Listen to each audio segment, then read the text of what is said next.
J'adore cette voix qui régulièrement dit ça avec. J'aime beaucoup cette voix. Bonjour, nous enregistrons. Ah oui, c'est vrai. Ah, bonjour à tous et bonjour à toutes. Allez, bon matin. Euh, on est bon mardi matin et, et je reprends le chemin des émissions en ce début d'année. Je vous souhaite vraiment une très très belle et douce et merveilleuse année à l'endroit juste pour vous, bien sûr. En tout cas, on peut souhaiter de la paix, tous autant qu'on est, de la paix dans nos cœurs, de la paix dans le monde, de la santé, puis de la joie qui revient un petit peu dans le cœur quand on sait écouter juste. Voilà. Donc aujourd'hui, allez, j'accueille avec beaucoup de plaisir Stéphane Boitard. Alors, bienvenue à toi ici, Stéphane. Merci, Oui, merci de m'accueillir dans cet espace. oui. On Bonjour se à tous. retrouve, aujourd'hui faire un petit point, alors un petit peu plus pour ton livre, celui-ci, parce qu'il y en a plein d'autres, bien sûr. Voilà, mais du coup, moi, je n'ai encore lu que celui-ci. Donc, du coup, je vais aller chercher les autres bientôt. Voilà, mais en tout cas, j'ai passé tout mon passage, hein, qui était, vous le savez, au Maroc, avec un groupe là, merveilleusement doux passage pour tout le groupe et pour moi donc avec plein de petits signes encore reçus, merveilleux. Et j'ai passé mon temps libre avec Stéphane et les quintessences druidiques. Waouh! Je peux vous dire qu'il va nous en parler, bon, comme il sait très bien l'écrire. Et, et je vous souhaite de découvrir un petit peu plus cet homme que moi-même je découvre, Stéphane, puisque on ne se connaît pas, pas encore. Ça Pas y est, c'est encore. chose faite, on est connecté. Mais voilà, il y a des mots, il y a des intentions, il y a des émotions dans ce livre. Donc on va le survoler ensemble, vous en parler. Et ce que je voulais vous dire, parce que du coup, bien sûr, j'aime bien préparer une petite bafouille toujours, mais euh, on ne trouve pas énormément de dossiers, hein, sur toi, comme on peut trouver, tu sais. Voilà. Alors, des fois, je trouve, il adore manger, par exemple, un petit croissant le matin, ou c'est son petit péché mignon, ou enfin, je vais trouver un petit truc. Mais non, là, j'ai pas trouvé grand-chose. Donc, je vais rester très sobre. Je vais simplement dire pour toi que tu as été, il me semble, initié, d'après ce que j'ai lu, à la sagesse druidique par un ermite qui est devenu ton père spirituel, qui lui-même avait été initié aussi. Bon, ton, ton chemin t'amène à écrire des textes beaucoup reliés avec les éléments, les arbres, euh, la forêt peut-être aussi, etc. Et avec euh, des anciens, comment je pourrais dire, des anciens, je ne sais pas si on dit anciens, c'est tellement toujours présent tout ça quand même, des anciens porteurs de sagesse, de tradition. Tu nous partages une vision plutôt inspirée, mais surtout très inspirante, euh, pour peut-être un présent ou un quotidien, comment je pourrais dire, plus joyeux, plus paisible aussi, ce qui ne s'oppose pas. En tout cas, c'est une approche très sensible, moi qui m'a beaucoup touchée, je te dis, je t'ai dit. Voilà.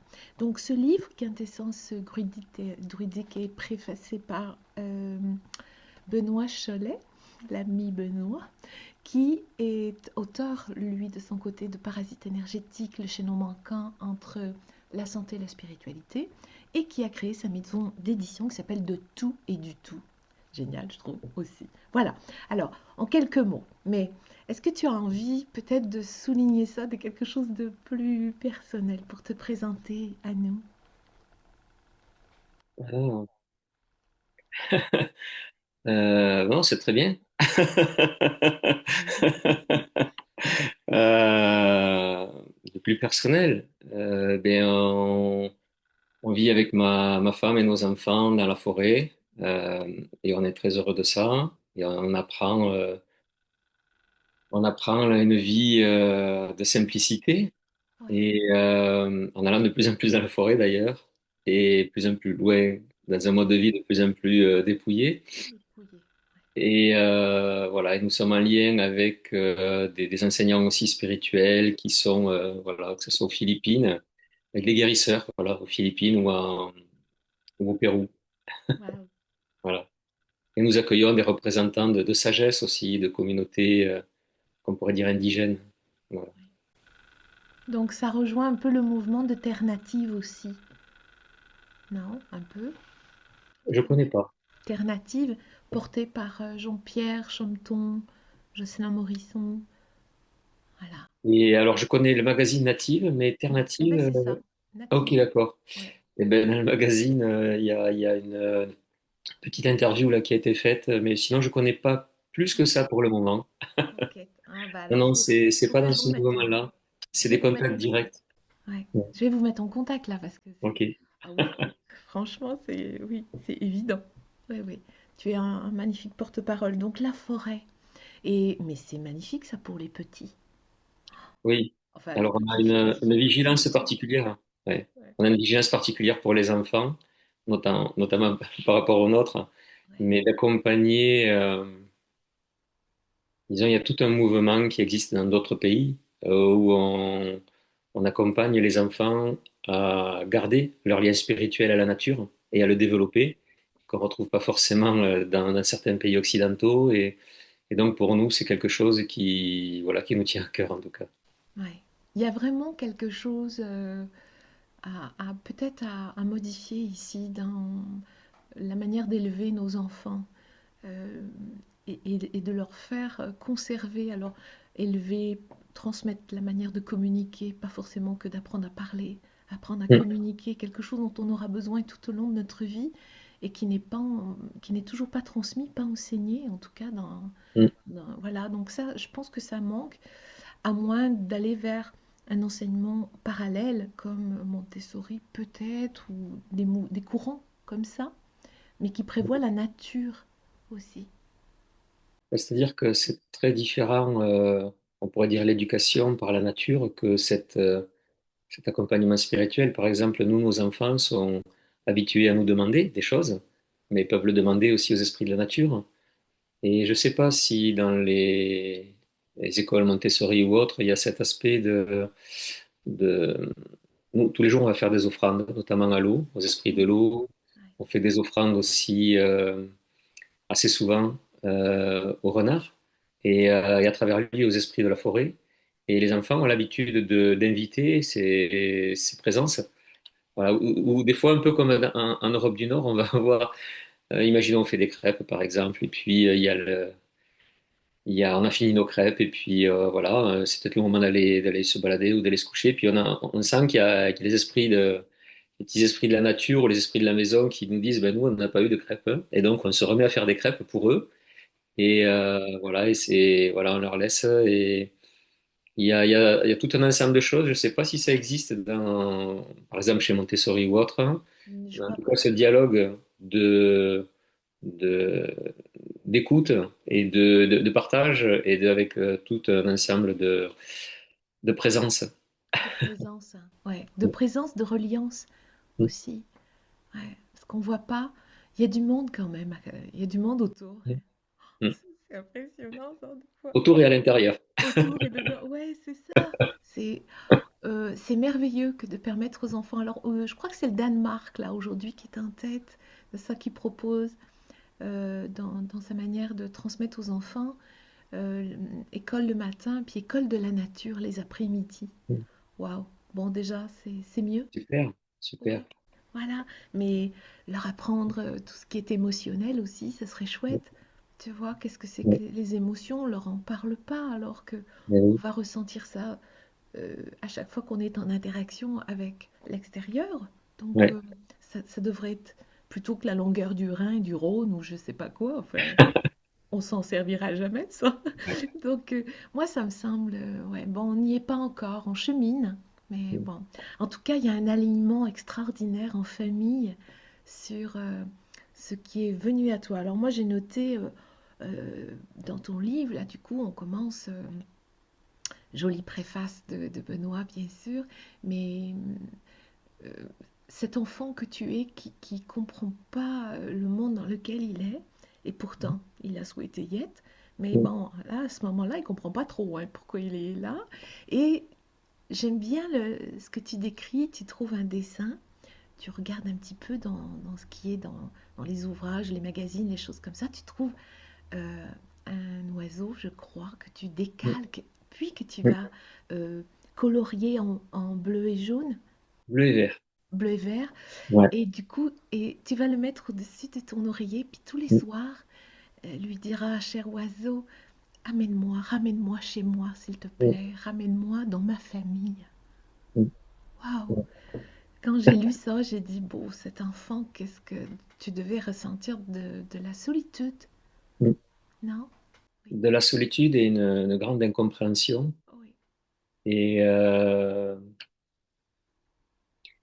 une oppression, un peu. Je me sentais, ça me comprimait. oui, Et ouais, je me sentais en décalage. J'avais l'impression de pas avoir choisi. C'est comme s'il y avait un décalage entre un programme qu'on choisit et puis ce qui se passe. ouais, c'est ça. Ouais, ça a été un peu compliqué, mais j'ai senti ça très tôt.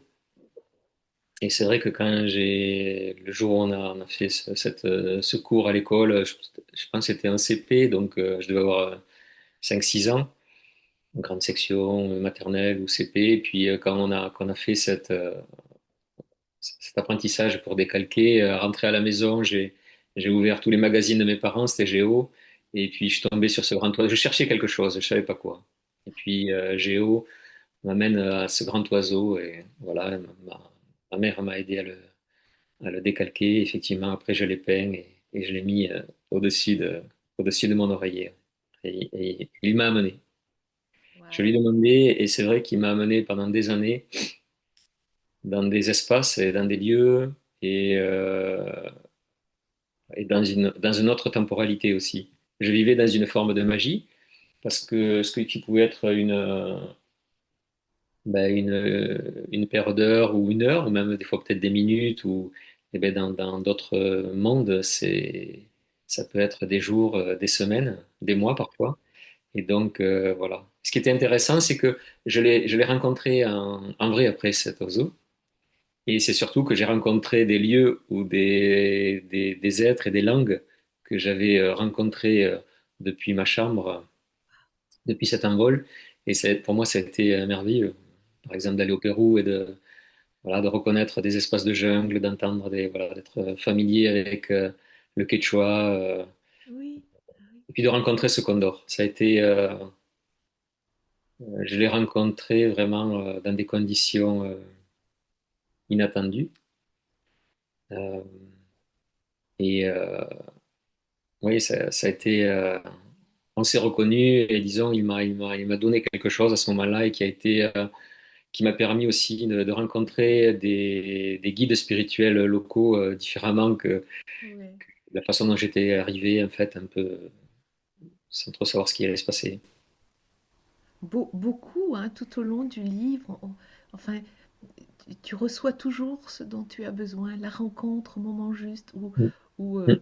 cet homme, hein, voilà, que tu, voilà, en stop, tout ça, enfin Ouais. bon, c'est, c'est chouette, quoi, en fait, et Ouais. c'est toujours comme si tu étais, oui, tu es guidé, tu es accompagné à chaque instant, mais au pas juste, pas trop Mm. d'empressement le moment, voilà, ou, ou Ouais. des, l'histoire de la limace. Ah, alors là, j'ai dit, mais enfin, voyons, quoi. Ah bon? Alors du coup, du coup, je regarde plus la limace de la même manière, moi. Tu vois, enfin, je me dis, mais c'est incroyable, quoi. Grand merci de nous relater cela, parce que c'est aussi Si. dévoiler, bien sûr, des choses de ton quotidien quand même, Mm. même, enfin, grand merci, parce que nous, on peut être à se questionner, mais, l'écouter comme ça, enfin le lire comme ça, moi, enfin, franchement, moi j'ai dit, mais waouh, donc Même moi, quand il se passe des trucs un peu bizarres et que je dis, bah non, ça, je peux pas le dire, hein, en fait. Ils vont dire, elle est un peu chelou ou elle est un peu barrée, là, Coco. Et en fait, ben non, donc je peux en parler. Ok, donc ça me donne aussi, ça m'a donné l'élan, un certain élan Mm. de lire cette vérité dans tes Mm. mots. Euh, donc là, il y a dans ton parcours après, euh, j'allais dire un réveil un peu tonitruant à 26 ans. Waouh, ça pète au compteur, tu sais comment on dit. Ça pète au compteur, tu fais un AVC là. Ouais. Et vraiment, est-ce que c'est à partir de là,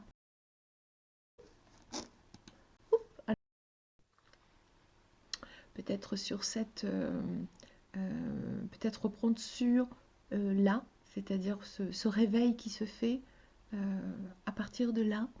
Alors avec force, hein, parce que c'est pas rien quand même un AVC. Mm. Tu veux Ouais. nous en dire un petit peu plus? Qu'est-ce qui se passe à partir de là? Quel changement tu vois? Ben, il y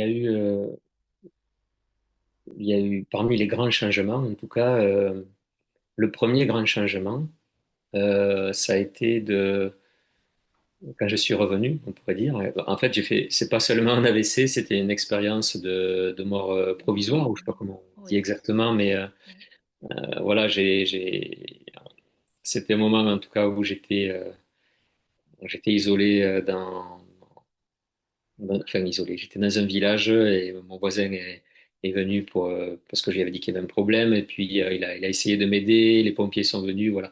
Et au final, quand ils ont vu que, ben, a priori, j'étais mort, et il fallait prévenir ma famille. Et personne n'a vraiment, ils se sont dit, on va attendre un peu parce qu'on ne sait pas trop voilà. C'était très délicat. Mais j'ai fait, voilà, cette double expérience de l'AVC et puis de partir et déjà de remarquer qu'on pouvait faire en fait, quand tu rêves, quelqu'un à côté de toi va bouger, si tu es dans le même lit, et puis ça va, ça va te réveiller. Il y a toujours un fil ouais, qui permet de quelque part de revenir instantanément au corps, à la présence qui est dans le lit, et puis éventuellement de repartir. Mais là, c'était pas là. Euh, là, euh, Là, je vis une expérience que sur l'instant, en fait, à laquelle je ne prête pas attention, au-delà du fait que, bon, à ce moment précis, je me dis, j'ai peut-être pas assez dit je t'aime aux êtres que j'aime. C'est la seule chose. Et je sens que je meurs. Voilà. L'instant d'après, je suis dans mon corps. Et entre-temps, il s'est passé du temps sur le plan matériel, le plan de la densité. Mais ce qui est étrange, c'est que très rapidement, alors que je n'y étais pas préparé, donc je commence à voir des fées, des anges, voilà, des défunts qui viennent me visiter. Donc tout un ensemble euh, de manifestations, parce que c'est pas que les voir, c'est aussi sentir des énergies particulières, hein. Une fée ou un ange, c'est pas comme une chaise ou une table voilà, il y a quelque chose de particulier. L'arbre, que je voyais presque comme un objet, que je voyais comme un objet, avant un objet qu'on appellerait vivant, qui grandit, a pris une autre dimension. La forêt a pris une autre dimension. Et déjà, et j'étais à ce moment-là garde forestier, donc déjà j'ai vu que je pouvais plus et marquer des arbres pour qu'ils soient abattus, et me promener en forêt avec un regard qui était le regard d'avant. Il y avait un nouveau regard, et ce nouveau regard ne permettait pas un retour en arrière de voir la forêt comme quelque chose qui se compte, comme quelque chose qui s'exploite, comme quelque chose éventuellement qui se préserve, mais depuis un plan purement matériel. Et donc, d'abord, ouais, j'ai cru que j'étais devenu fou. J'ai tout de suite pensé à la folie. Donc j'ai eu la chance d'être bien aidé et des personnes sont arrivées pour me rassurer. Et donc il y a eu un premier temps d'exploration pendant des années et des années de qu'est-ce qui se passe si j'accueille ou j'accepte ces présences, qu'elles soient angéliques, féeriques, voilà, ouais. voilà tout ce qui se passait. Donc je disais oui à beaucoup d'expériences. Donc déjà ça, c'était très riche, beaucoup d'enseignements là-dedans. Beaucoup d'enseignements aussi en voyant que quand je voulais forcer, quand je voulais faire par exemple des voyages astro ou autres, eh ben ça marchait pas bien. C'est, j'ai vécu des moments très, on pourrait dire cauchemardesques. Oui, Et, euh, et j'avais besoin de réponses aussi. Et autour de moi, j'en avais très peu. Dans quelques livres, j'ai pu en trouver un peu. Mais c'est vrai que ça a généré une forme de quête, de me dire est-ce que je peux trouver d'autres êtres hein, avec qui je peux partager ça. Donc il y a déjà eu ça. Et ça a été une première phase qui a duré oui, pendant presque 20 ans. Et ensuite, il y a eu une deuxième phase qui était, voilà, là je me rends compte que j'ai des relations avec les mondes féeriques. Les mondes féeriques, ça a été évolutif aussi. Au début, c'était très extérieur. Et il est arrivé un moment où les fées sont rentrées à l'intérieur. Notamment, se sont assises en moi. Et ils m'ont permis de voir différemment. Et là, je me suis dit, OK, il y a quelque chose quand même qui est très différent, c'est que on peut avoir un autre regard, on peut inviter des, des énergies, des entités, disons, à rentrer en nous et qui vont modifier notre perception du monde. Donc ça, c'était aussi une grande découverte et un apprentissage. Mais je me rendais compte que en dehors de ces moments-là, malgré le fait que j'avais une vie familiale, j'arrivais pas à connecter. Disons, j'avais un mental très actif et j'arrivais pas à connecter à la paix ou la joie. Il y avait des moments de grande joie, il y avait des moments de paix qui étaient assez superficiels. J'étais très ballotté par les émotions et il y avait quelque chose où je me disais, l'amour, je n'arrive même pas à le toucher. Je vois des êtres autour de moi qui paraissent s'aimer, on me dit quand même, hein, mais et je sens que j'aime des êtres, hein, notamment voilà mon entourage familial ou des amis. Mais en même temps, il y avait quelque chose qui me permettait pas de le toucher, de le palper, de le savourer. Je savais que c'était là sans pouvoir le toucher. Et, euh, et c'est là qu'est arrivée l'expérience de la rencontre des guérisseurs philippins, donc avec toute une magie, une ouverture à un monde, une autre forme de spiritualité. Je- Jusqu'alors, j'explorais une spiritualité qui était une spiritualité qui, je vais à la rencontre des faits, ou je vais à la rencontre de l'énergie, des mondes de l'énergie, des perceptions. C'est toujours moi qui fais cette expérience. Et ensuite, l'effet qui rentre à l'intérieur, c'est ce moi que je croyais qui était une personne, finalement, peut accueillir des choses. oui, Et la phase suivante, ça a été, et notamment, voilà, il y a eu la rencontre aussi de pas mal d'accompagnants, dont Gilles, que je relate dans ce livre. Mais ça a été, qu'est-ce qui se passe quand je m'offre et quand je m'abandonne. Et surtout, de cet AVC, il y a ce rappel, au-delà de ce qui m'a submergé au départ, les présences féeriques et autres, il y a ce rappel, mais je me rappelle être flottant au-dessus du corps. oui, Je me rappelle pouvoir passer à travers les murs. Je me rappelle pouvoir entendre les mots qui se disent oui. et entendre les pensées avant qu'elles se formulent. Et, et là, j'ai eu une question un jour qui est venue, je me suis dit, mais mince alors, quels sont les yeux qui voient si les yeux sont restés sur le corps? Quels sont les yeux qui sont au-dessus du corps? Et surtout, euh, qu'est-ce qu'ils pensent? Mon cerveau est resté dans le corps et pourtant ça continue à penser. Incroyable. Ouais. Et c'est hallucinant. D'un seul coup, je me suis dit, mais en fait, le corps est resté là, je ne peux pas le réintégrer parce que je n'ai pas la possibilité, il y a les services d'urgence qui font différentes choses, je ne perçois pas du tout le corps, je ne perçois pas comme, voilà, comme tapote, comme met de la lumière dans les yeux. Tout ça est perçu que depuis le haut, mais pas depuis le corps. Ouais. C'est pas comme un rêve. Et donc quelques années après, je me dis, mais qui est-ce qui était là? Qui est-ce qui regarde? Qui est-ce qui entend? Qui est-ce qui perçoit? Qui est-ce qui... et là, ça a été une autre quête. Une quête finalement de... J'avais l'impression que je savais ce que j'étais, et donc je m'étais ouvert à différentes choses. Finalement, je me suis dit, mais en fait, je ne sais pas ce que je suis. Je sais qu'il y a un corps, je peux voir le corps, mais qu'est-ce que c'est qu'il y a à l'intérieur de ce corps? Qu'est-ce que c'est qui un jour en sort? Qu'est-ce que c'est peut-être qui la nuit, quand c'est le temps du rêve, sort de ce corps et le réintègre? Et donc là, ça a été une nouvelle exploration et c'est vrai que j'aime bien explorer, mais j'aime bien aussi euh, voir comment dire, on pourrait dire des sages qui viennent m'accompagner ou des anciens. J'ai vraiment un chemin. où j'aime beaucoup la présence ce qu'on pourrait appeler des anciens. Pas forcément des êtres qui sont âgés, mais qui ont en eux cette sagesse, peut-être qui vient d'un autre temps.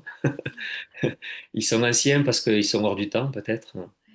Et, euh, et voilà, donc j'ai eu la chance de vivre cet accompagnement et et d'explorer euh, une réponse à qu'est-ce que je suis.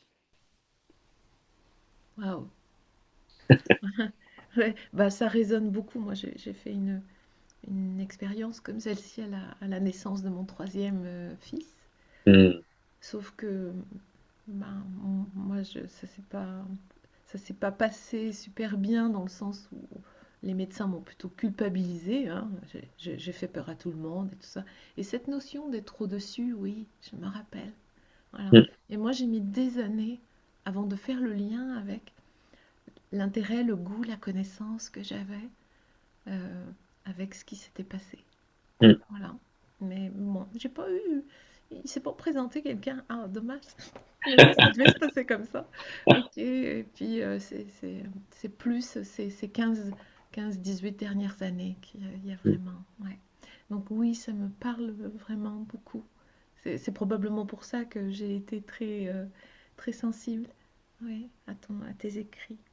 Ouais, donc quel chemin. Enfin, bon. Après, je note euh, les trois coups de vent.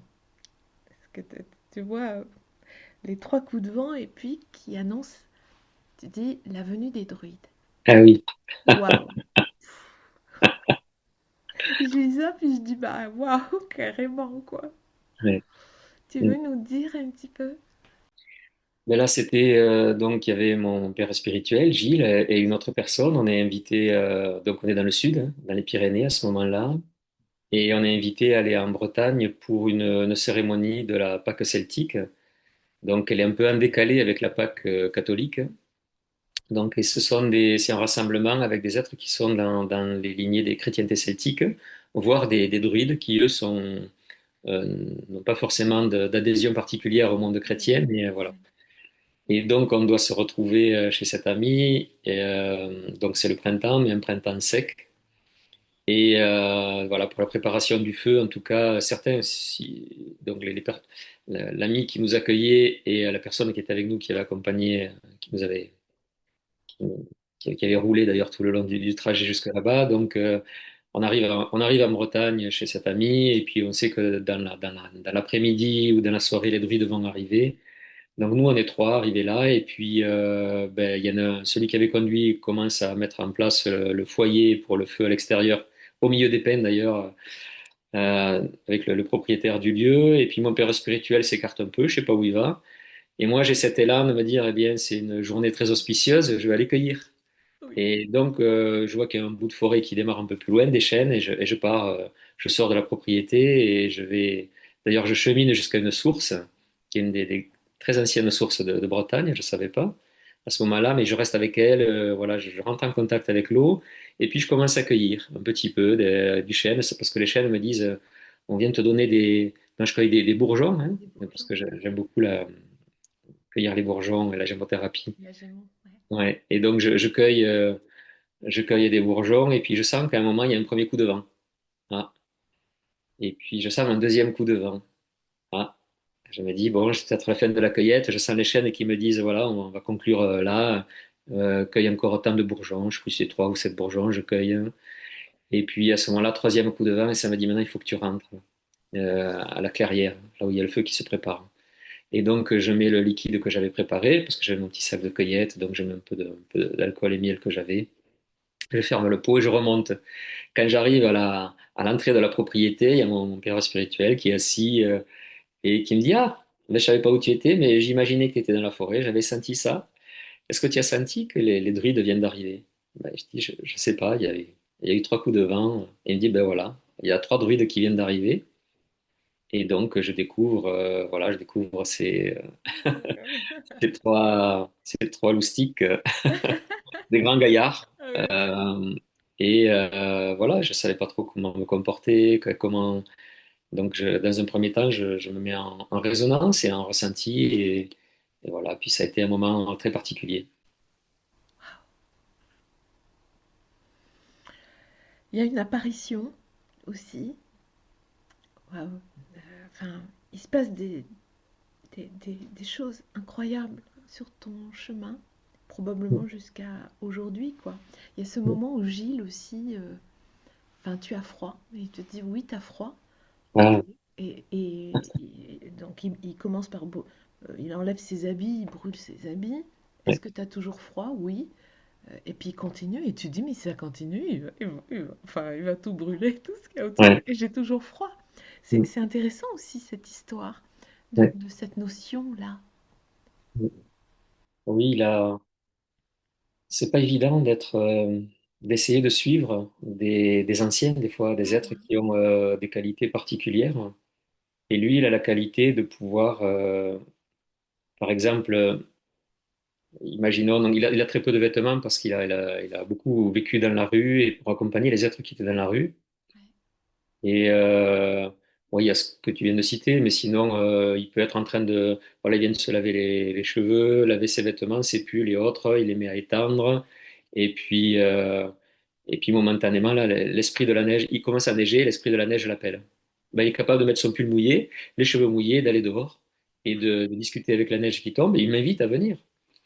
Et pour moi, c'est très, euh, il faut que d'un seul coup, je rentre dans son énergie. Et c'est pas évident. Et donc, voilà, il y a eu cet épisode où je dormais chez lui. Donc, chez lui, c'était un peu comme si on était dehors. Il y avait un simple vitrage autour des fenêtres. On voyait le jour. Je dormais à côté de la cheminée. Lui ne dort quasiment plus. Enfin, ne dormait quasiment plus à ce moment-là. D'ailleurs, même maintenant, je crois qu'il a toujours pas de lit. Et donc, il somnole de quelques minutes par-ci, par-là. Et donc, ouais, c'est effectivement ce moment-là où il fait très très froid. Et moi, je sens qu'en dessous d'une certaine température, quand le bonnet s'enlève, quand je dors, il faut que je le remette. Et en tout cas, je suis réveillé et puis je lui dis, là, j'ai vraiment froid, j'ai froid aux pieds, j'ai froid aux mains, j'ai froid à la tête, le corps se refroidit vraiment beaucoup. Et lui, il est quasi torse nu, hein, il est en train il est en train à ce moment-là de me souvenir de prier pour tous les êtres et pour qu'ils aient de la chaleur. Et moi, je lui dis, bah, écoute, là, j'en ai pas. Elle me dit, il n'y a pas de souci, tu as besoin d'avoir chaud. Et voilà, et donc c'est là qu'il commence à brûler. D'abord, il brûle les poubelles qu'il y avait. Il brûle il a des pots de yaourt, des trucs comme ça. Et parce qu'il a pas, il brûle pas de bois. Ouais, Donc, il brûlait pas de bois à ce moment-là parce que le bois pour lui était trop précieux. Et il préférait le caresser, le toucher, le rencontrer.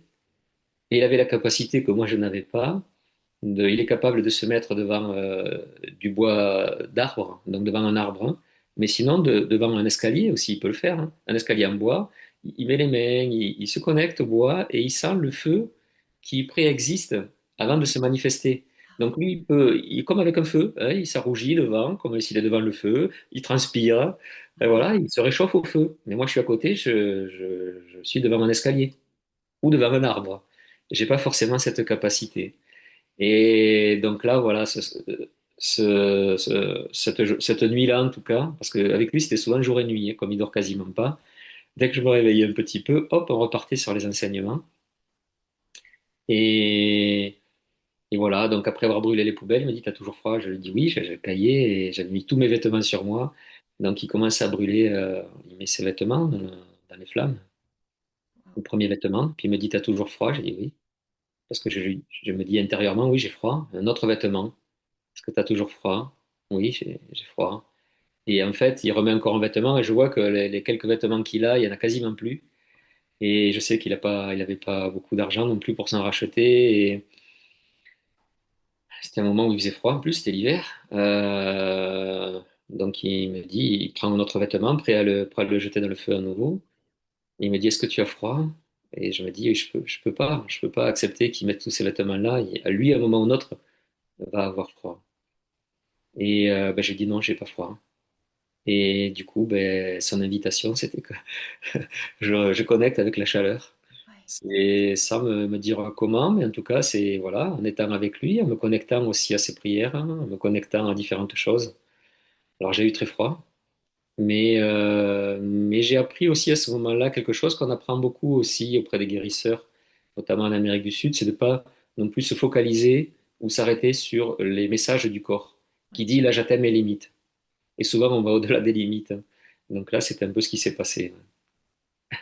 Waouh. Il est extraordinaire. Il est toujours présent. Oui, Enfin, oui, oui, il est aujourd'hui. toujours présent, mais il a déménagé, donc il a une autre, on pourrait dire un autre déploiement. Et puis, voilà, c'est toujours une vie de prière, hein. Ouais. Moins de contact avec l'extérieur. Et voilà, je reçois toujours de grands enseignements, en tout cas, quand même. Ben, je l'ai vu il y a 2 jours, voilà. Ouais. Ouais, on l'imagine. Quand on te lit, on peut presque imaginer le personnage se Ouais, dessiner. Ouais, ouais, ouais, c'est chouette. Quel chemin, c'est c'est incroyable en fait, hein, voilà. Et puis bah, ça nous ramène peut-être dans une autre forme. Ça me fait penser au multivers quand tu dis oui, d'autres dimensions qui est telle ouais, que nous pouvons être présents ici et sur d'autres dimensions en même temps. Voilà, donc pour beaucoup, c'est certains diront quoi, n'importe quoi, et puis d'autres oui, sans savoir comment ça se passe et comment, mais en ayant le senti intérieur que oui, ouais, c'est possible. On ne sait pas comment, mais oui, ouais. et Mais pourquoi. il y a des chemins. Il y a des chemins. Il y a quand même des chemins et des portes. Ouais. Et il y a même des portails et des gardiens de portes. Oui, Donc des fois, il s'agit de rencontrer ces gardiens, de prendre le temps d'établir une forme de lien ou de confiance ou de préparation. oui, Parce que, voilà, moi dans ce chemin, donc dans ce livre, j'ai beaucoup écrit sur Gilles, ce que j'ai vécu avec lui. Et ensuite, il y avait, en même temps que j'ai rencontré Gilles, j'ai rencontré aussi une autre personne qui, euh, qui est devenu aussi, on pourrait dire, mon deuxième père spirituel il y a quelques années, quand j'ai plus exploré ce côté visionnaire et voyage dans différentes dimensions. Donc maintenant, j'ai les deux. Et c'est une grande richesse, et j'ai deux piliers qui m'aident, en plus des amis des amis des Andes notamment. Euh, mais ce qui m'a fait beaucoup de bien, c'est que mes pères spirituels m'ont aidé à aborder ça avec un ancrage dans le territoire, hein, avec les esprits du territoire, hein, et avec une tradition qui date de la nuit des temps, et donc avec des lignées qui viennent soutenir cette exploration. Et ça n'était pas quelque chose qui s'est fait un peu, comment dire, en essayant de glaner des choses un peu dans tous les sens. Il n'y avait pas d'agitation, puisque non pas cette agitation. ouais, Il n'y avait pas d'impatience, puisque quand on est avec eux, on est souvent hors du temps. ouais, c'est Il y ça. avait quand même une impatience, mais dès que je vais avec eux, l'impatience tombe. Et par contre, c'était une exploration dans quelque chose.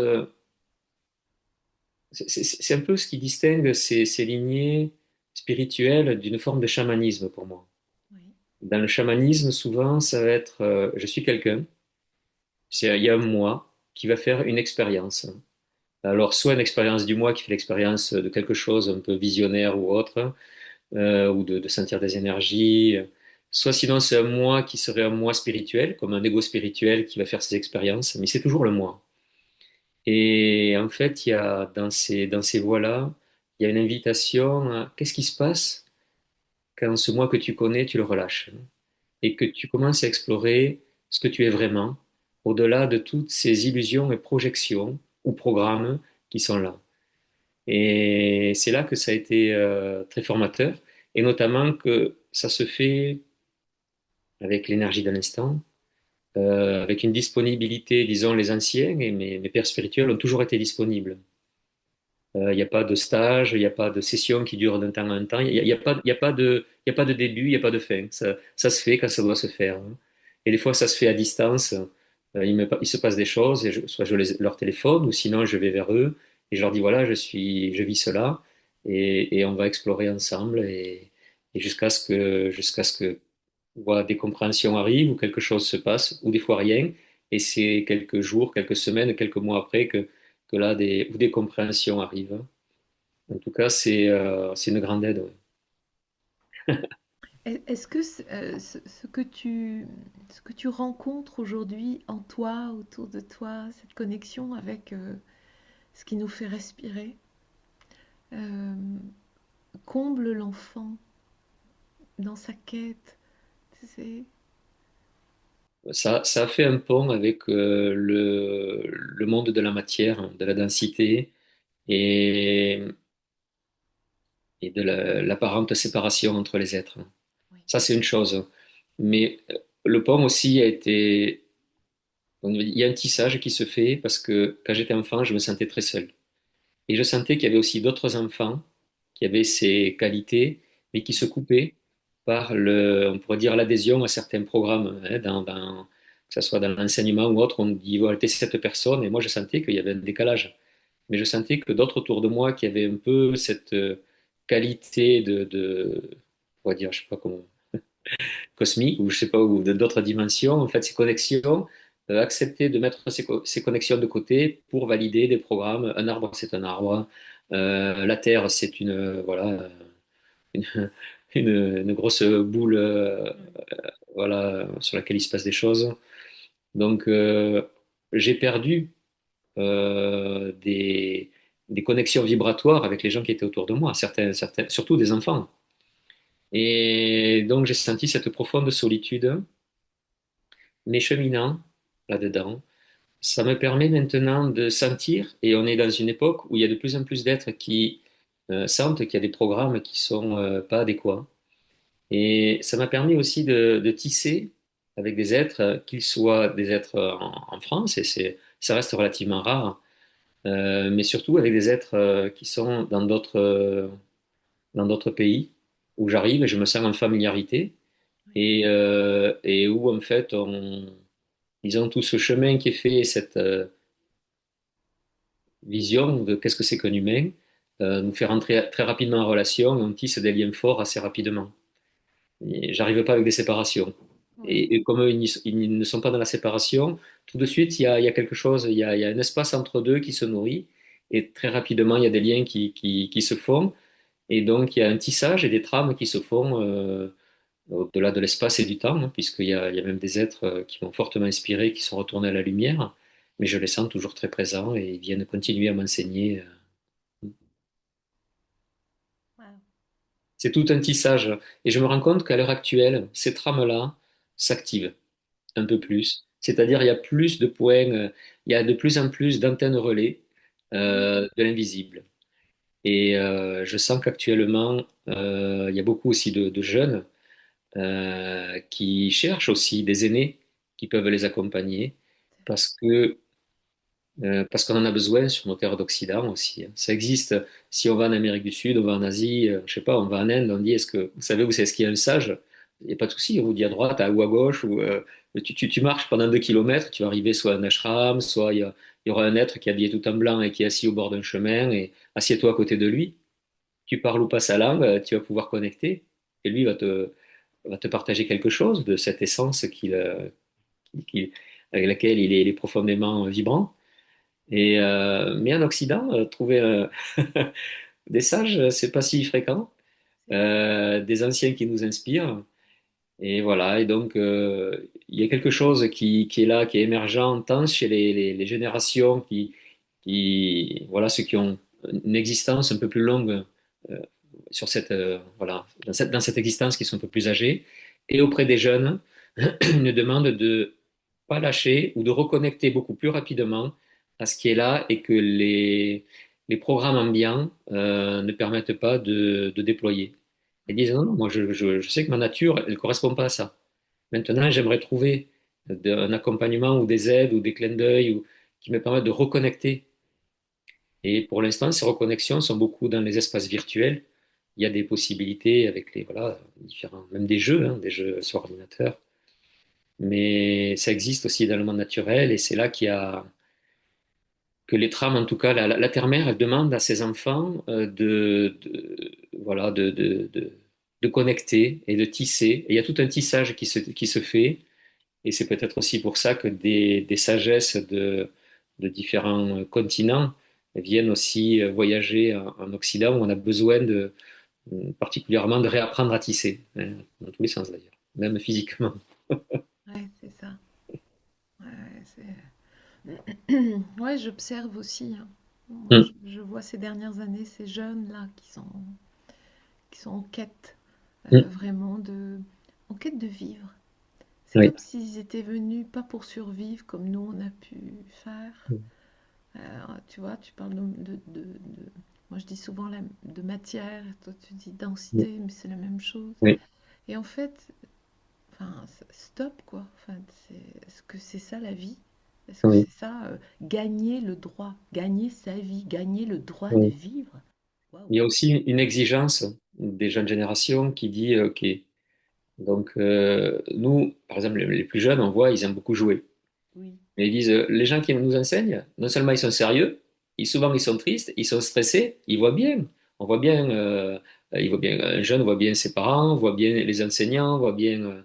Ce qu'on nous enseigne, peut-être il y a des connaissances, mais il y a une envie de toucher à la joie, de toucher à la paix, de toucher à quelque chose qui fait vibrer, de toucher à la relation, à la connexion, de toucher à l'empathie, de toucher. Voilà, et donc. Euh, il y a aussi une exigence qui est là, de dire, moi, j'ai envie de trouver des êtres qui vont m'accompagner là-dedans. Et puis j'ai envie de sentir aussi ma tribu. ouais, Si je me rends compte que dans ma famille, il n'y a pas de joie, et que je sens quand même que je me sens en résonance avec d'autres êtres, eh ben, j'ai envie de me retisser peut-être une tribu de cœur, on pourrait dire, ou une tribu vibratoire. Et donc, il y a toute une autre façon de se relationner qui se déploie et qui était peut-être pas existante il y a quelques décennies, en tout cas en Occident. Mais parce qu'il y en a pas mal qui disent, mais moi, si j'ai pas ça, je meurs, je m'assèche, je m'enferme. Ou j'ai besoin de substituts pour pouvoir tolérer ce monde dans lequel je vis.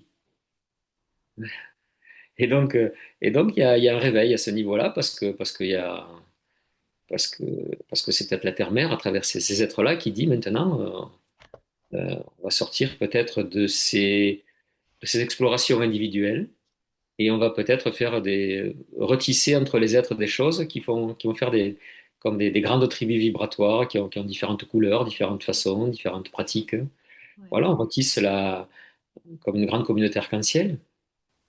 c'est vrai. Ouais, je ressens ça aussi. Mm. Je trouve que c'est bon.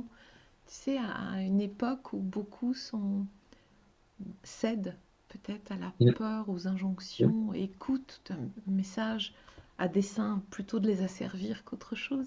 Mm. On peut le voir, hein, on peut faire le constat, et pour autant, enfin, j'ai pas peur. Tu vois, c'est comme Mm. s'il y avait en moi comme une information qui dit, mais ne t'inquiète pas. Ouais. Hein, comme si, ouais, Mm. Ouais. bon, Et c'est ne pas toujours. t'impatiente pas.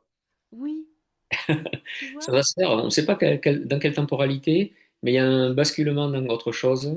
Et c'est comme tout, un basculement peut être rapide ou lent. Et donc il y a des ouais, basculements individuels, mais pour qu'il y ait un basculement collectif, bon, ben, ça va prendre une temporalité qu'on ne connaît pas, qui sera peut-être rapide comme l'éclair, et qui sera peut-être lente comme un déploiement qui se fait paisiblement, ouais. comme un lever de soleil. Hmm. Ouais, c'est beau. Oh, bah tiens, là, on a eu droit à des levées de Sa Majesté et des couchers de Sa Majesté. Ça, ça nous restitue, tu sais, dans l'humilité vraiment Oui. de ce que nous sommes en fait, si peu, tout petit, et mais beaucoup de joie, Oui. beaucoup de, beaucoup de, beaucoup d'émotions, beaucoup Oui. tous, hein, je pense, tous les participants là, nous étions tous à observer toute cette immensité et de se dire waouh, mais comme c'est beau, comme c'est pur. Oui. Il y avait quelque chose. Oui. On est parvenu comme on est parti. Oui. Ben, c'est ça, je pense qu'actuellement, il y a aussi, disons, un peu dans ce ras-le-bol de certaines informations et la reconnexion à d'autres informations, notamment avec la nature et avec l'émerveillement, on passe d'un mode où les émotions viennent nous traverser sans qu'on y prête attention, on est souvent réactif et autres, hein, à un autre niveau qui serait, on pourrait dire, les sentiments. Hein. Les émotions, souvent, vont avoir un contraire. La joie va être avec l'opposé de la tristesse ou la colère ou autre. Pareil, voilà, la paix avec l'agitation, l'agacement, la guerre, même, la notion de guerre, de conflit, l'émotion, toutes les émotions de conflit, la violence. Et il y a ces opposés, mais il y a des moments où quelque chose va d'un seul coup se dissoudre et on passerait a priori à quelque chose qui n'a pas d'opposé. Et c'est ça qui est merveilleux de se dire, OK, c'est cette joie et cette paix que moi j'ai cherché pendant longtemps, qui à certains moments émerge. Ouais. Et là, et, et- et là, il n'y a que l'évidence.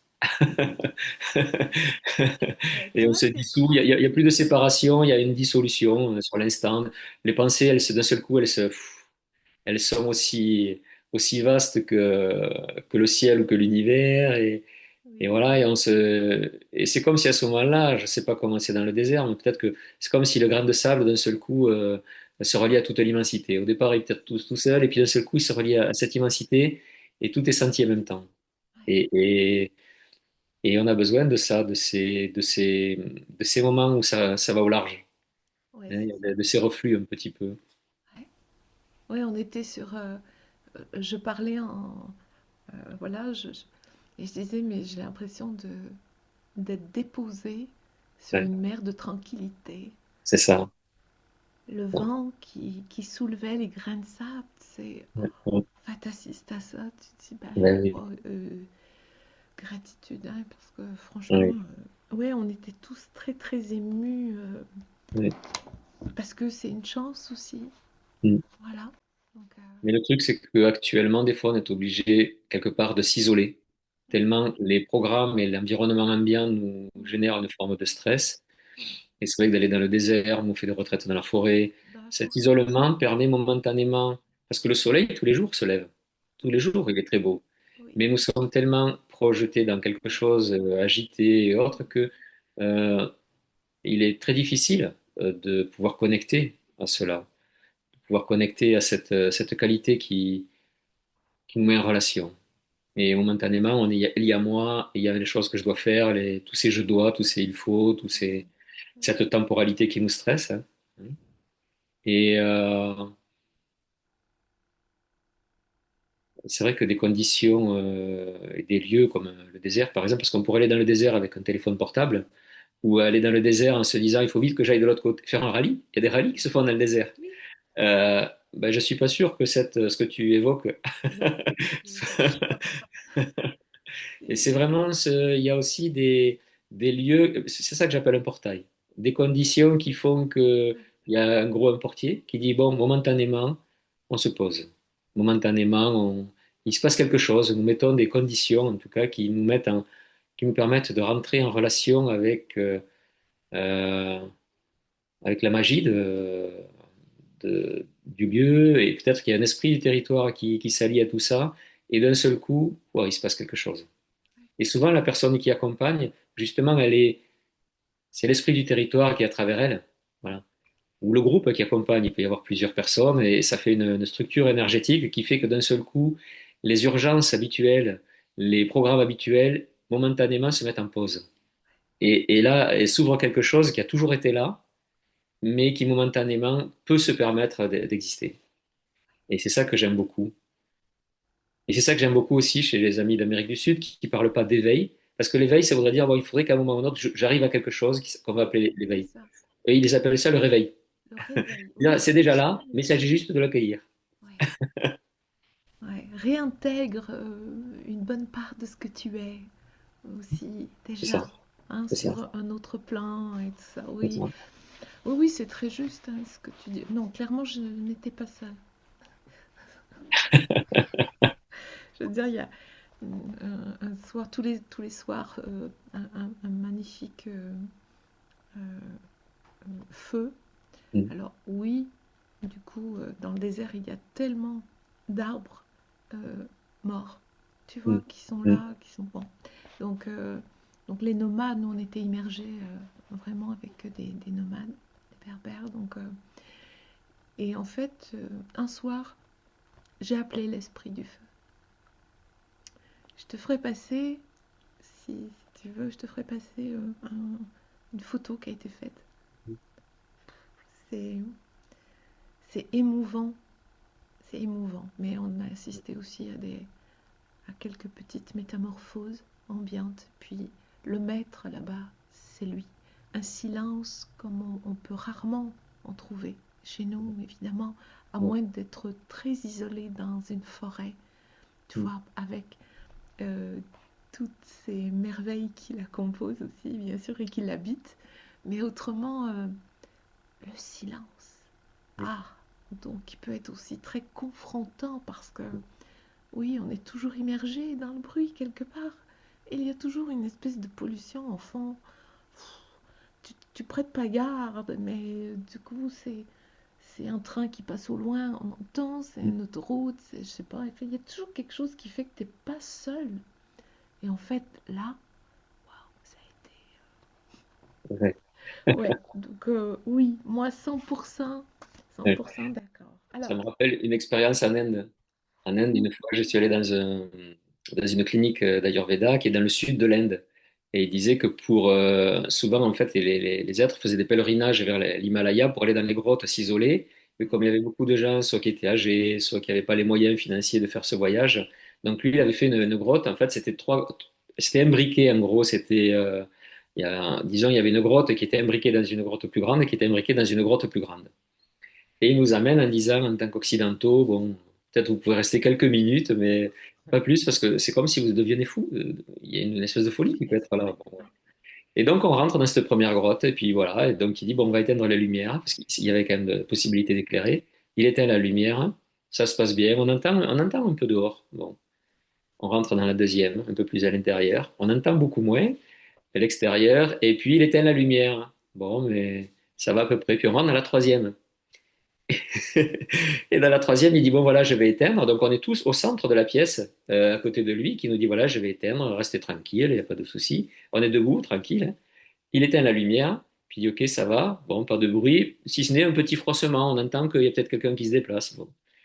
Il rallume la lumière, et en fait, tous les Occidentaux qui étaient là, donc moi inclus, on s'était écartés et on s'était mis contre le mur. Il y avait eu d'un seul coup quelque chose qui fait que nos repères étaient tellement partis et ça faisait même des déséquilibres, ouais, la difficulté de se tenir debout. Et donc, du coup, s'était tous écartés, on était la même contre le mur. Et quand il a rallumé, en fait, chacun était dans un endroit de la pièce. Et ça peut être effectivement très confrontant et déstabilisant, oui, ces espaces notamment immense. les grottes, hein. Ouais. Ouais, ouais. Oui, où on perd tout repère. Ouais. Sur quoi s'appuyer, puisque je ne peux plus m'appuyer sur du tangible. Oui. Alors comment je fais là? Ouais, C'est un enseignement à l'agile. ouais, carrément. Alors, moi je vais vous lire un passage comme j'aime faire. Nous sommes chapitre 9. Une des paroles que répétait souvent Gilles, qui lui venait de son père spirituel, est tout n'est qu'histoire, le reste n'est que bavardage. Dans le monde druidique, il n'y a pas d'histoire personnelle. Notre histoire personnelle rentre dans une légende bien plus grande. Nous faisons partie d'un tout. C'est pourquoi le druide observe d'où vient sa parole. Est-ce qu'elle vient de ses bavardages mentaux, de son cœur aimant, de l'espace vaste et silencieux?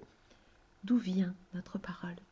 Selon son origine, elle a deux directions. Dans une direction, elle reproduit un monde que nous connaissons déjà, elle le perpétue, et dans une autre direction, elle soutient l'émergence du monde divin et participe à l'embellissement du monde. Ah, il ne s'agit pas d'embellir la réalité en lui ajoutant des histoires farfelues ou légendaires, mais bien de percevoir cette réalité merveilleuse et de l'exprimer. Le bavardage est une des caractéristiques des humains, comme si être humain perpétuait une tradition de croyances limitantes sur le monde et sur notre condition d'être humain. Un individu qui naît un jour, meurt un autre jour, et entre les deux, essaie de partager ses croyances, ses convictions, essaie de défendre ses avoirs ou ses acquis, et de laisser un héritage à ses descendants, avec occasionnellement des plaisirs éphémères pour agrémenter un peu le quotidien. Cette vision est assez récente et ne mène qu'à la souffrance. Non seulement les joies et les plaisirs sont éphémères, mais tout ce à quoi nous tenons dans cette perspective de l'existence est amené à disparaître à court ou moyen terme. Les biens matériels, la santé, le corps, la vie. Dans cette vision du monde, la façon de communiquer est principalement centrée sur l'humain, avec des idées ou des idéaux à défendre. Dans le monde druidique, cette vision de l'humain est la plus basse vibratoirement. Nous ne pouvons pas aller en dessous. Le monde est centré sur l'humain et ses pensées. La priorité est la pensée.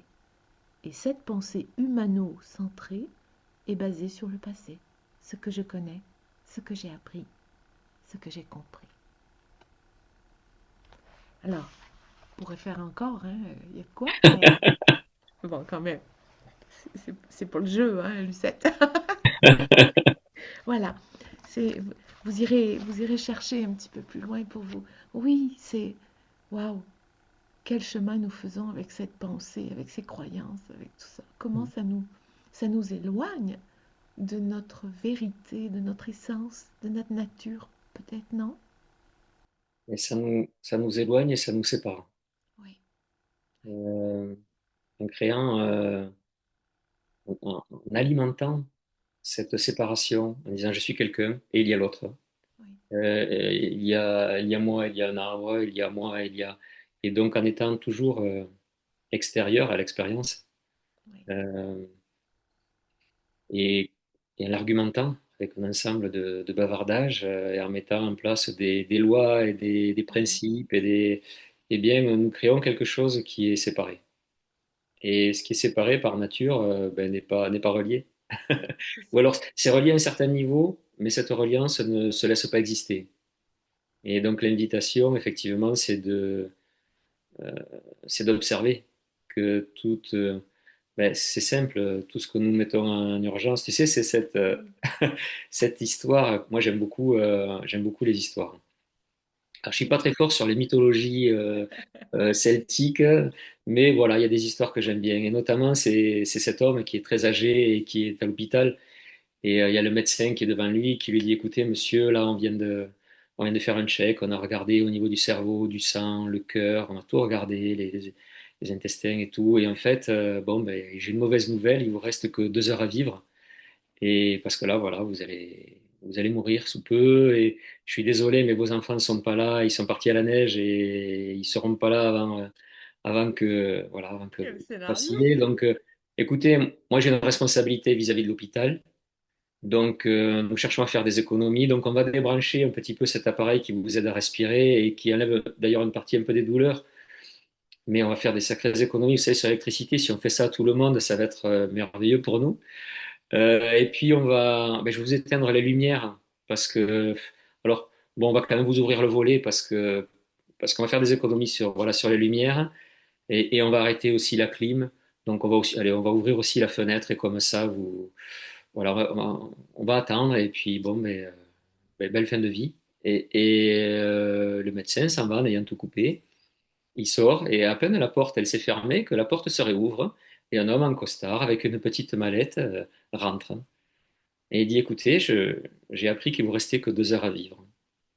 Eh bien, je vous propose de donner 1 million d'euros à votre famille, donc sur le compte que vous voulez ou à qui vous voulez. Donc, regardez, vous êtes seul, personne ne vient vous voir là, puis vous allez mourir dans 2 heures.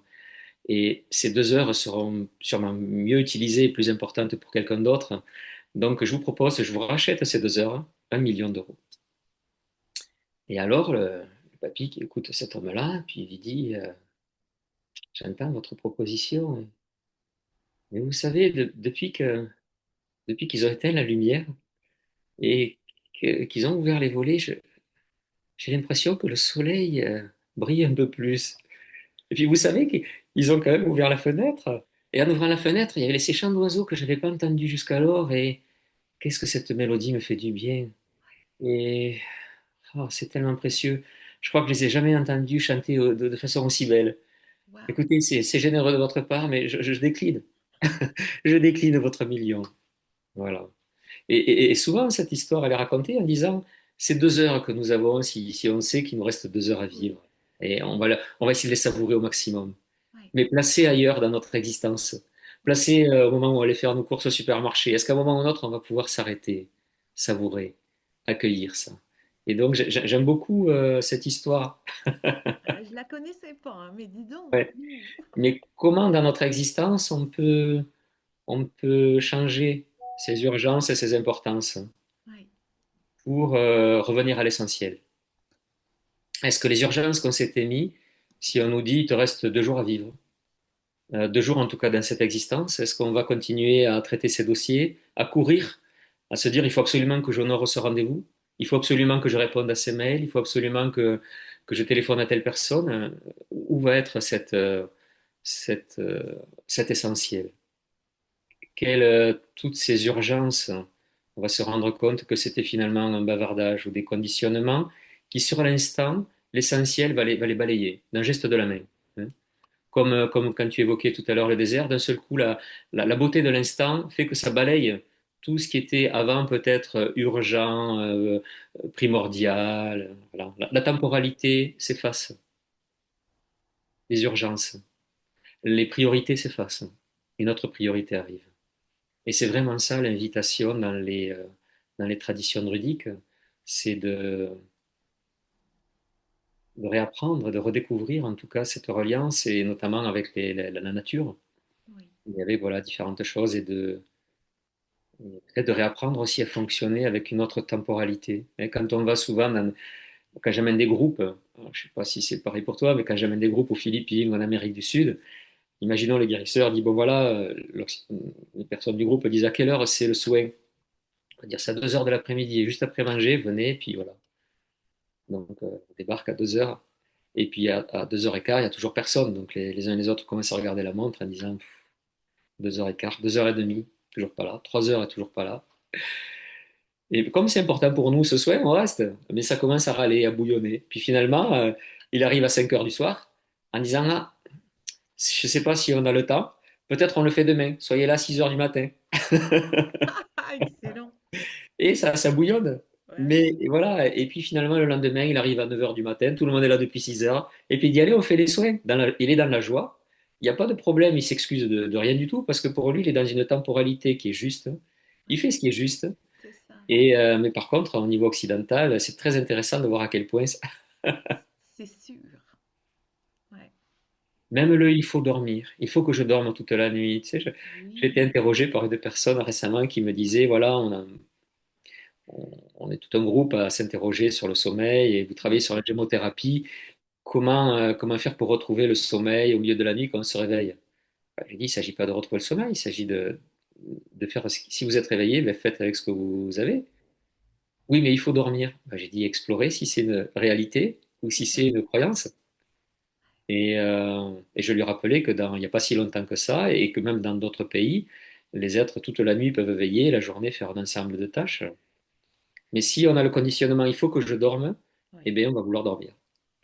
Et se dire, si je dors pas, c'est problématique. C'est Et tous ça. ces conditionnements font que peut-être, à un moment ou à un autre, dans la déconstruction, nous allons pouvoir nous reconnecter à ce qui est primordial, et nous reconnecter à ce qui a toujours été relié, et rencontrer des choses qui étaient déjà existantes, mais auxquelles nos bavardages et nos projections, nos histoires ne nous permettent pas d'accéder.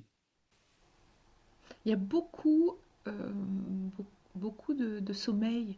C'est- depuis quelque temps, on voit hein, une histoire de paire d'années peut-être. Le sommeil est différent pour certaines Mm. personnes. Comme Mm. s'il n'y avait pas besoin de Mm. dormir autant, C'est alors que ça. du côté de la santé, ça sonne comme une injonction. Si tu ne dors pas, il Oui, va y avoir une cascade dans ton corps, tu vas tomber malade parce que, ok, donc je pense qu'il y a vraiment quelque chose qui se passe, non? oui. Ouais, Ben ça, on le retrouve aussi dans les retraites dans la forêt. Pas mal de personnes qui viennent et qui disent, moi, tu sais, je dors quasiment pas la nuit parce que voilà, ça pédale et tout. Moi, j'ai dit, il n'y a pas de problème. Voilà, tu verras ce qui se passera la nuit. ouais, Et en fait, on va dire 8 à 9 personnes sur 10 dorme pendant 2 jours. Pendant 2 jours, mais alors qu'elle pensait qu'elle n'arriverait pas à dormir, elle dort, mais elle n'arrête pas de dormir, elles sont fatiguées, elles se traînent, elles se lèvent, par exemple, elles vont uriner, puis hop, elles se remettent sur un emplacement, elles dorment.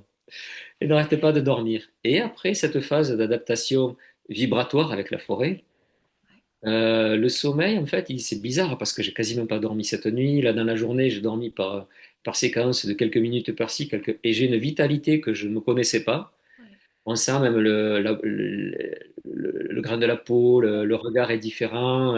Il y a une vitalité qui est là, qui n'était pas là à l'arrivée. Et pourtant, il y a quasiment pas de sommeil. Et oui, il y a quelque chose, en fait, dans tout ce travail collectif spirituel, dans peut-être des changements vibratoires. Enfin, nous, je vois avec ma femme, on dort très très peu dans la nuit. Des fois, ça marque un peu le physique, quelques instants, et puis après, hop, c'est reparti. Mais on voit que pour nous, c'est par rapport aux prières et aux esprits, soit les esprits du territoire, soit des informations qu'on reçoit, ouais, qui nous demandent de rester réveillés ou de prier pour tous les êtres, d'être en reliance. ouais, Et, euh, et ça ne met pas de fatigue particulière.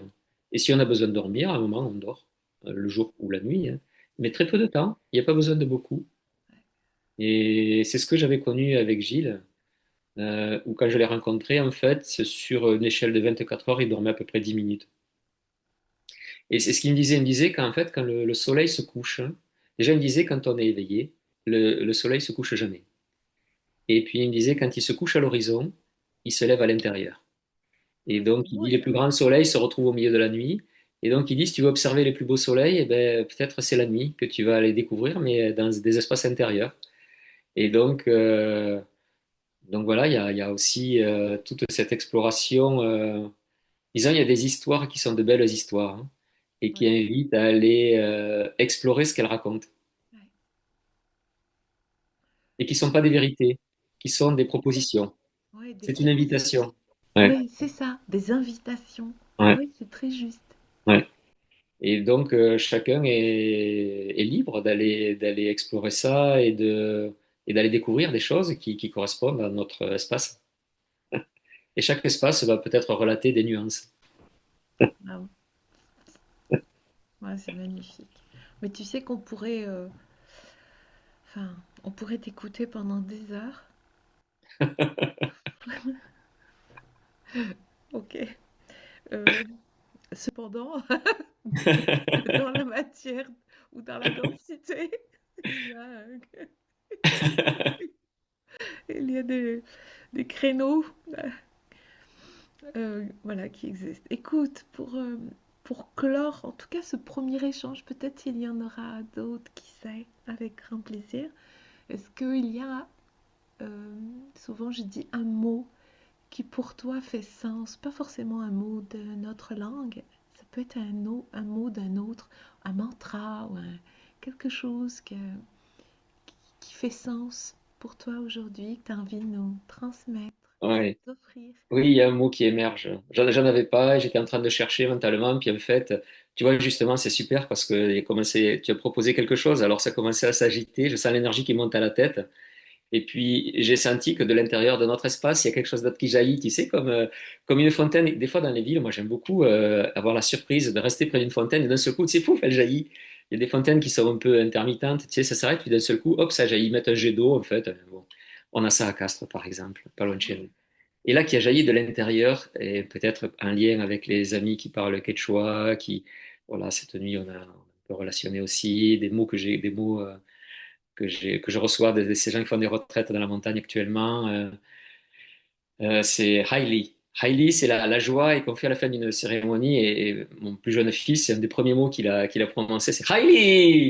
C'est quelle joie et quelle célébration que cela soit, que rejaillisse dans toutes les dimensions et pour tous les êtres. et pour tous les êtres. Ouais, ouais, oui. C'est du quechua. Merci, merci, c'est ok. Il va m'accompagner aujourd'hui. Ouais. Merci Je vais beaucoup. aller marcher un petit peu dans la neige parce que là, la campagne, elle est enneigée et il y a un joli soleil. Donc, je pense que je vais aller saluer un petit peu tout ce petit monde là. Ouais, et ce sera mon mot mon mot de joie pour aujourd'hui. Ouais. J'espère que ce sera le vôtre aussi. En tout cas, bon, ben, on a passé un joli moment là avec toi. Merci. Merci Merci. infiniment, Stéphane. Merci. Merci. Merci pour tout ce que tu émanes, voilà, en termes de congruence.